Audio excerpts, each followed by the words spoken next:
How to turn off dual camera on TikTok. I'm going to show you how you can easily turn off the dual camera on TikTok. First, launch the TikTok app on your phone. Tap the plus icon at the bottom of the screen to create a new video. On the right side of the screen, you will see various icons for different camera effects. Now look for the dual camera option. If the dual camera is active, there should be an icon for it. Then, tap this icon to toggle it off. You can switch between the front and rear cameras by tapping the flip camera icon if you want to use just one camera. Once the dual camera is off, start recording your video as usual. After recording, edit and post your video if you wish. This should disable the dual camera feature, allowing you to use only one camera at a time while recording.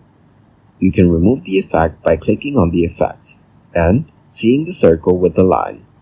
Then, click on it to make the effect go away. Also, you can remove the filter by clicking on the icon that says I do not want it.